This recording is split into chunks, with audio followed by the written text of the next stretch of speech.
Hi అండి. Welcome to మేఘనా creations. ఈరోజు కూడా ఉదయాన్నే లేచానండి. ఈరోజేంటో వర్షం మాత్రం తగ్గిపోయింది బానే. తగ్గిపోతే ఇంకా బావున్ను. బట్టలన్నీ ఆరతాయనుకున్నాను. ఇల్లు గుమ్మాలు తుడుచుకున్నాను. వాకిలి కూడా కడిగేసుకొని, ముగ్గు పెట్టేసుకొని, స్నానం చేసి వచ్చేసానమాట. ఈరోజు ఆదివారం కదా! క్యారేజ్ పనేం లేదు. మా స్వామి కూడా ఈరోజు డ్యూటీకెళ్ళట్లేదు. కూరగాయలవి తెచ్చుకోవడానికి బయటికెళ్ళాలమాట. పూజ చేసేసుకొని గుడికెళ్దామని అనుకున్నాం. కానీ లేట్ అయిపోయిందన్నమాట. అందుకని ఈరోజు గుడికైతే ఎళ్ళలేదు. లెగిసి ఫస్ట్ ఇక్కడ పూజ చేసేసుకుంటున్నానన్నమాట. పిల్లల్ని కూడా లేపేశాను. వాళ్ళకి నీళ్ళయి తొరిపేస్తే ఆళ్ళు స్నానాలు చేసి వచ్చేసారు. నేను పూజ చేసేసుకుంటున్నాను. పూజ అయిపోతే అప్పుడు టిఫిన్ చేసేసి అది తినేసిన తర్వాత రైతు బజార్‌కెళ్ళి కూరగాయలు తెచ్చుకుందామని. ఇక్కడ కెమెరా పట్టుకుంది మా దీక్షితమాట. అది పట్టుకుంది అందుకే ఊగుతుంది ఆ కెమెరా. మా పెద్దమ్మాయి రెడీ అవుతుంది. ఎక్కడికైనా ఎళ్ళాలంటే మా పెద్దమ్మాయి మాత్రం బోలెడన్ని డ్రెస్సులు సెలెక్ట్ చేస్తది. ఏది ఓ పట్టాన నచ్చదనుకోకండి. దానికి కాదు. ఏ డ్రెస్ చూపించినా గుచ్చుకుంటుందనే అంటది. ఆ అమ్మాయి కాటన్‌యి తప్ప ఇంక మామూలువేవి ఏసుకోదసలు. దాంతో కాసేపు వాదించి ఇదిగోండి ఈలోపు వంటగదిలోకొచ్చి టమాటా పచ్చడి చేద్దామని చెప్పి టమాటాలన్నీ కట్ చేస్తున్నాను.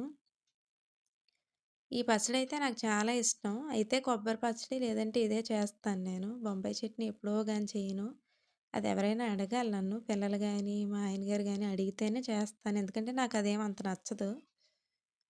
అందుకే ఈరోజు టమాటా పచ్చడి చేసి ఇడ్లీకి నైటే రుబ్బాడేసి ఉంచాను. ఇడ్లీ అయితే ఫాస్ట్‌గా అయిపోతది కదా! తినేసి ఇంకా రైతు బజార్‌కెళ్ళాలని. ఒక బ్లౌజ్ ఉంది అర్జెంట్‌ది. అంటే నిన్న ఒక 2 స్టిచ్ చేశాను. ఇంకోటి స్టిచ్ చేస్తే ఆ కస్టమర్‌వి అయిపోతాయన్నమాట. అందుకని క్రిస్మస్ ఒకటుంది కదా! కొంచెం హడావిడిగానే ఉన్నాయి. బట్టలు చాలా ఉన్నాయి. అర్జెంట్ అయినవి మాత్రం అవే. వెంటనే ఇచ్చేయాలి కదా! అని చెప్పి అది కట్ చేసుకొని నిన్నే పెట్టుకున్నాను. నిన్న 2 కుట్టాను. ఇంకోటుంది ఈరోజు కుడదాం అనుకున్నాను. కానీ కుట్టాలనుకున్నాను గానీ ఈరోజు అసలు అవ్వలేదు.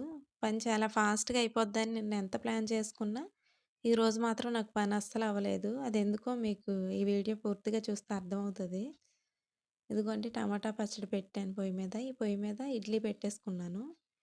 పొయ్యి మీద పెట్టాను కదా! అవి ఆవిరికి కొంచెం ఆయిల్ అది ఏసి పెట్టేసాను. అన్నీ కలిపి పెట్టేస్తాను.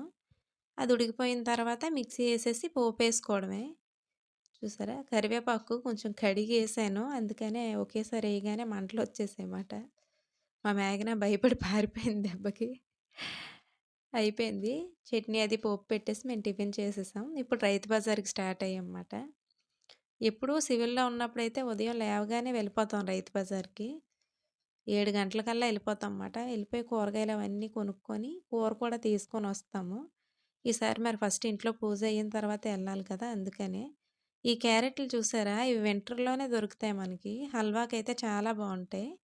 మామూలుగా మనం కొనే క్యారెట్స్ ఇదిగోండి ఇలా ఆరెంజ్ కలర్‌లో ఉంటాయి కదా! దీనికి ముందు మీకు నేను చూపించినవి రెడ్‌గా ఉంటాయన్నమాట. అవి వింటర్ సీజన్‌లో దొరుకుతాయి. స్కిన్‌కి కూడా చాలా మంచిదంట అవి. కూరొండుకున్నా, హల్వా చేసుకున్నా. ఇదిగోండి రైతు బజార్‌కెళ్ళొచ్చి కూరగాయలు పక్కన పెట్టానా, అదిగో నేను చెప్పిన బ్లౌజ్ ఇదే. ఇది కుట్టేద్దాం అని చెప్పి వీడియో ఆఫ్ చేసేసి మిషన్ దగ్గర కూర్చున్నాను. తీరా చూస్తే నాకు బాగా తెలిసిన అమ్మాయి మా చెల్లి ప్రెగ్నెంట్. తనకేమో పెయిన్స్ వచ్చాయి. హాస్పిటల్‌లో అడ్మిట్ చేశామని ఫోన్ చేశారు. హాస్పిటల్‌కెళ్ళకుండా బీచ్ రోడ్‌లోకి ఎందుకొచ్చాననుకోకండి. అక్కడికెళ్ళాను. అమ్మాయికి బానే ఉంది. ఇంకా డెలివరీ రేపవుతదేమో అన్నారని చెప్పి, వచ్చేటప్పుడు ఇలా బీచ్ రోడ్డుకి తీసుకొచ్చారు మా ఆయన.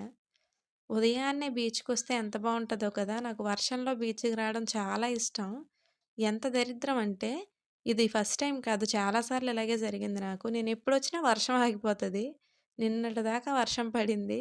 ఈరోజు మాత్రం నేను అనుకోకుండా బీచ్‌కొచ్చినా వర్షం ఈరోజే ఆగిపోయింది. అంతే మరి. కొన్ని కొన్ని సార్లు మనం ఏం చేయలేం. ఇక్కడ నేను మొక్కజొన్న పొత్తు తింటున్నానని మా ఆయన గారు వీడియో తీయమంటే నన్ను కూడా కలిపి వీడియో తీశారన్నమాట.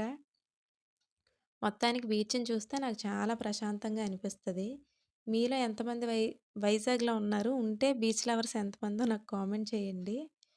చూసారా? ఈ పక్షులన్నీ అనిపిస్తాయి నాకు. మొత్తానికి హాస్పిటల్‌కెళ్ళి వచ్చేసాం. బీచ్‌లో కాసేపు అలా కూర్చొని మళ్ళీ తిరిగి ఇంటికొచ్చేసాం మాట. చాలా ప్రశాంతంగా అనిపించింది నాకు ఈ బీచ్‌ని చూడగానే. మేమిద్దరమే ఎళ్ళాం. పిల్లల్నేం తీసుకెళ్ళలేదు హాస్పిటల్‌కి కదా! ఆళ్ళెందుకులే అని చెప్పి ఇంటి దగ్గర ఉంచేసి వచ్చాం మేము. ఇదిగోండి బీచ్. చాలా ముందుకు కూడా వచ్చేసింది. మొన్నంతా వర్షాలు కదా! బీచ్ చాలా ముందుకొచ్చింది. బావుంది. కాకపోతే వర్షం పడుంటే ఇంకా బావుండనిపించింది నాకు.